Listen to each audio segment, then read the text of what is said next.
नमस्कार, 24 prime news बड़ी खबरों में आप सभी का स्वागत है। मैं हूं प्रकाश। आइए शुरुआत करते हैं हेडलाइंस के साथ।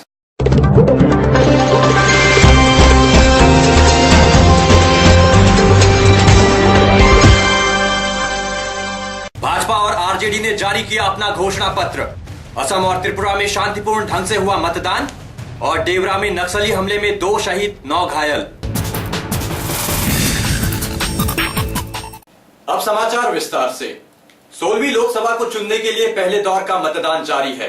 9 चरणों में होने वाले मतदान के पहले दौर के तहत असम में 5 और त्रिपुरा में 1 सीट के लिए मतदान किए गए। ऊपरी असम की इन सीटों में से ज्यादातर में त्रिकोणीय मुकाबला होने की संभावना है। इन 5 सीटों में से पिछली बार 4 पर कांग्रेस और 1 पर असम गण परिषद ने कब्जा जमाया था। केंद्रीय पूर्वोत्तर राज्य विकास मंत्री पवन सिंह घटोवार डिब्रूगढ़ से अपनी सीट बरकरार रखने की कोशिश में हैं। उनके खिलाफ बीजेपी के रामेश्वर तेली और असम गण परिषद के अनूप फुकन मैदान में हैं। असम के मुख्यमंत्री तरुण गोगोई के बेटे गौरव गोगोई कलियाबोर सीट से पहली बार चुनाव लड़ रहे हैं।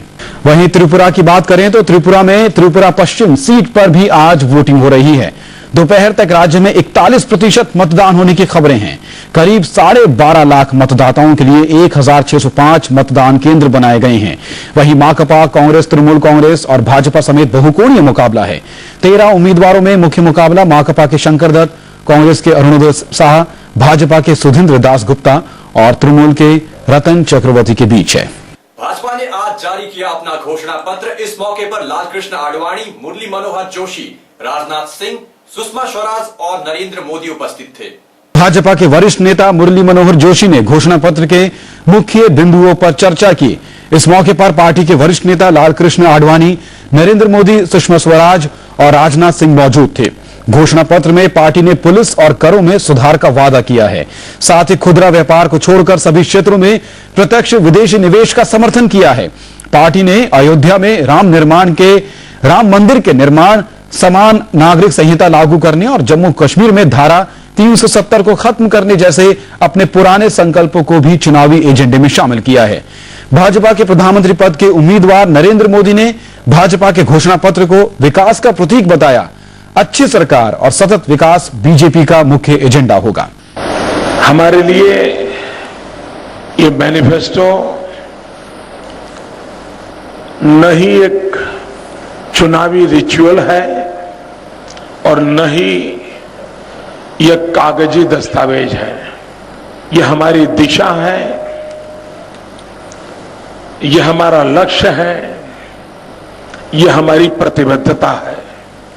2 मूल बातों को लेकर के हम आगे बढ़ रहे हैं। एक गुड गवर्नेंस, दूसरा डेवलपमेंट। जो डेजर्ट स्टेट्स हैं उनकी अलग समस्याएं हैं, जो कोस्टल स्टेट्स हैं उनकी अलग समस्याएं हैं, जो पर्वतीय स्टेट्स हैं उनकी अलग समस्याएं हैं, जो दलदल वाली राज्य हैं जहां बहुत ज़्यादा पानी मिलता है वो भले ही छोटे होंगे लेकिन उनकी अलग समस्याएं हैं। फिर जो आइलैंड टेरिटरीज हैं हमारी, उनकी अलग समस्याएं हैं। और इन सबको आप केवल एक पैमाने से नहीं कर सकते। तो उनकी रीजनल काउंसिल्स बना के उनसे राय मशवरा करके और वो सब प्रधानमंत्री के कार्यालय से जोड़ी जाएंगी, तो वहां बराबर उनसे विचार विमर्श होता रहेगा और उसके आधार पर प्लान बनेगा। मुझे याद नहीं कि कभी किसी चुनाव के परिणाम इस बात से भी इतने प्रभावित हुए हो जितने इस बार के हमारे प्रधानमंत्री के नाम की घोषणा होने के बाद जो अभियान यह चुनाव का चला है उससे कभी हुए हो। इन 16 चुनावों में मुझे अगर सबसे अधिक किसी चुनाव के संदर्भ में आनंद का अनुभव हुआ है तो इस चुनाव का हुआ है और विशेषकर आज के इस घोषणा पत्र विमोचन के अवसर का हुआ है। आरजेडी के अध्यक्ष लालू प्रसाद यादव ने भी जारी किया अपना घोषणा पत्र। ये जो सांप्रदायिक ताकत है ये देश को तोड़ना चाहता है। अगर हम बात नहीं समझे तो ये देश हमारा टूट जाएगा। 47 का जो बंटवारा का दृश्य कैलेंडर में देख रहा हूं वही हालत ये पैदा करना चाहता है। बीजेपी एक मुखौटा है, कोई ताकत नहीं है, असली है आरएसएस। नक्सलियों ने फिर मचाया कोहराम। बिहार के औरंगाबाद में नक्सली हमला हुआ है। जिसमें 2 पुलिसकर्मी मारे गए और 9 घायल। 10 अप्रैल को औरंगाबाद और सुकमा में वोट डाले जाने हैं। मतदान से पहले ये हमले सुरक्षा बलों के लिए बड़ी चेतावनी है। कर्नाटक के रायचूर से कांग्रेस उपाध्यक्ष राहुल गांधी ने चुनावी सभा को आज संबोधित किया। कांग्रेस प्रेसिडेंट, हम अपने वायदे पूरे करके दिखाते हैं। एक बार हम कुछ कह देते हैं तो हम उसके लिए लड़ जाते हैं, और हमने 371J आपको दिलवाया। सिंचाई के लिए, इरिगेशन के लिए यूपीए सरकार ने 5,500 करोड़ रुपए अपर कृष्णा प्रोजेक्ट यहां दिलवाया है, और इससे किसान को फायदा होगा, गरीब जनता को फायदा होगा, किसानों को पानी मिलेगा, गरीब लोगों को पानी मिलेगा।